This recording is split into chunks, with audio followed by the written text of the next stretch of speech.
Hey, what's going on, JASMY fam? Welcome to my shop. I'm just filming in here today because I had a million phone calls on my way in here this morning, so I just wanted to jump in here and kind of talk to you guys about the second portion of the video from yesterday. I did say I wanted to get into who JASMY is, so here goes. So if you didn't watch my video yesterday, please do, because it was super informative. It's quite long, about 15 minutes, but it kind of deals with going into the data and how it's used and where it's used and who buys and who sells it, and it's a lot of stuff.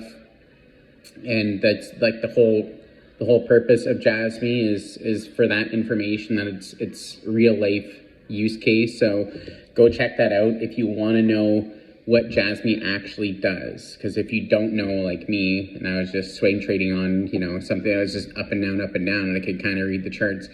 But it's definitely good to know what they do and why they do it and everything. So super cool. And I was just wondering, with a user base so small, how they got listed everywhere. Now, in one of my last videos, not my last video, but the one prior, I had made a mistake.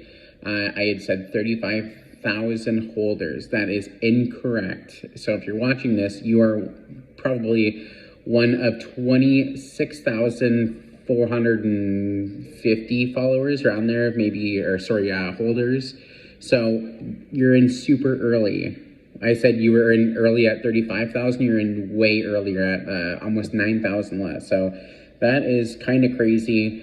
But I was just wondering, like, how with a base that small did they get listed on all these exchanges? You have Binance, Coinbase, KuCoin, pretty much everywhere is carrying JASMY. Binance US is just carrying JASMY. So why is it so universally accepted on all these giant, massive platforms? And there's projects that I'm invested in, like Saitama, 360,000 plus holders, and we're still waiting to get listed on Binance. Like, how is this even possible? So I did some research, and it kind of all makes sense. The whole entire dev team, aside from, I believe, one person, was at one point the president of Sony Corporation or a subsidiary of Sony Corporation in general. And these guys have a massive tech background. These guys have done stuff that revolutionary. So let me get into this. Now, these names are in Japanese, and I am extremely sorry for mispronunciation of any of these names. So just let me get into it and start butchering their names, okay? So the COO is Kazumsa Sato, and he was head of marketing and with a special focus on tech. So obviously, Sony, it's a pretty big tech company. Then he led the Sony Vaio launch in Japan. So that's a big project. Sony Vaio is its own brand of tech. So that was super cool. Then he became the CEO of SonyStyle.com, which is the first official e-mall ever. So like an online mall of Sony products, I guess. And then from there he became head designer of products worldwide. So I'm sure he had some, hand in making, Sony PlayStation or, some of those different products there. Then we moved to another one of the founders, Masanobu Yoshida. Again, my apologies for, pronunciation here. He started at Sony as a developer and an engineer of video cameras. Now, back in the day, Sony was top of the line, and even till pretty much when people stopped using camcorders. I don't know if people still do. I'm sure they do for like video, like weddings and whatnot. so they were at the forefront forever. They still are, I'm assuming, for video cameras. So this guy's obviously got something going on. Then he started to develop PDAs. Now, if you're not familiar with PDAs were like Blackberries, but not phones as well, like a Palm Pilot.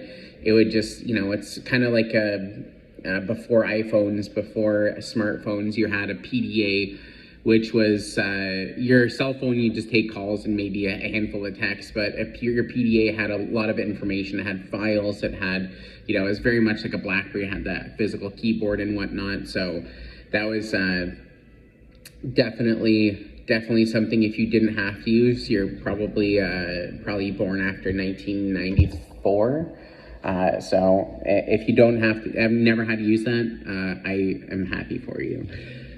So from there, that brand was called Clie, C-L-I-E, and then he went to SoftBank. Now, if you're unfamiliar with SoftBank, this is kind of where they get into the banking part here. SoftBank is not actually a bank. They are a fund management company. So SoftBank is one of the largest in Asia, or the world. He was the SoftBank Mobile Managing Executive Director, which I'm sure is up there. And SoftBank has an investment fund worth about $1.7 trillion with a T, trillion dollars. And he was also in charge of getting that all ready for the iPhone implementation. As it was launching in Japan, he had to get that ready for the mobile version of the iPhone. So launching an app for Apple, one of the very first ones. So that's kind of crazy. Then we moved to CFO Hiroshi Hardana. Sorry again. This guy came from KPMG. AZSA, which KPMG is like an auditing firm here. They have them worldwide, massive billion-dollar company. He worked in auditing, broadcasting, construction, and manufacturing, as well as handling IPOs for companies, accounting, finance, and taxation, as well as investor relations now for JASMY. So that's what he's doing for JASMY now. So he plays a pretty integral role for the team, which is super, he's one of the younger guys. So I'm glad that we have someone there at the forefront of investor relations there. Then we move on to the rep director, Kunitake Ando. It's very, very hard to read these guys' names. Again, a million apologies, no offense. So this guy, he was the starter basically of JASMY itself in 2016. So he was the former president and COO of Sony Corporation, in total, so the big boss, and US Sony Engineering, chairman of Sony Life Insurance and Financial Holding, and yes, as a CEO of JASMY as of April 2016, currently director of Japan Innovation Network and chairman of University of Nagano. Sure. So obviously he's a very influential person in Japan. All these guys are. Then we have our chief security officer, Tadashi Morita. He worked from Sony from 1971 to 2020. So just shy of 50 years, this guy worked for Sony. He is credited for over 100 inventions and patents, including NFC technology and standards. So NFC, if you're not familiar, that's how your debit card interacts with tap. So if you pay tap anywhere, I know in Canada that's the way we've been doing it for years and years and years, is you're just paying with tap. Various other payment systems and whatnot, and how they respond with each other. This guy invented that. So this team is full of heavy hitters. Then we have a Chief Information Officer of JASMY Soft Tech, Sheng Guo. Again, a million apologies. So this guy worked on long-range radar and display systems for air traffic control.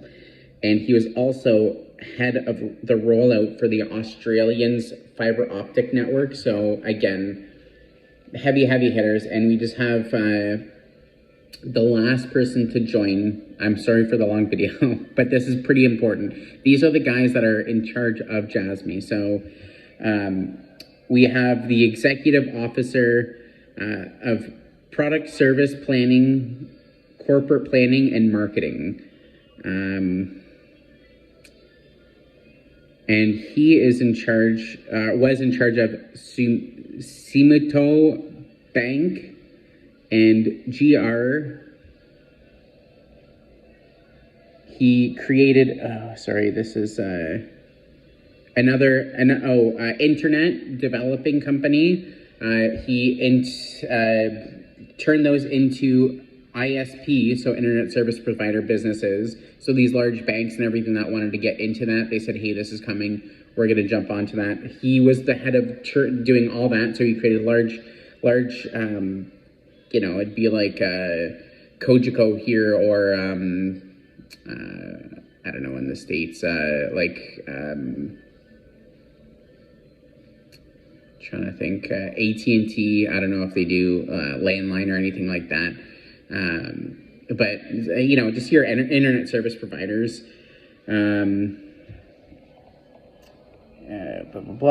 He was also very instrumental in the launch of Sony Bank. So again, another Sony heavy hitter. Head of marketing for SonyStyle.com and Sony Marketing, as well as Sony Life Insurance. So he was, again, these guys are all just Sony execs coming down. He established the Aon Bank, which is, I'm assuming, another banking establishment online there. And he joined JASMY more recently in February of this year. So that's basically a wrap of who JASMY is. We're all JASMY because we are investors of JASMY, but those are the devs. So if you didn't get it, they basically have a very strong backing in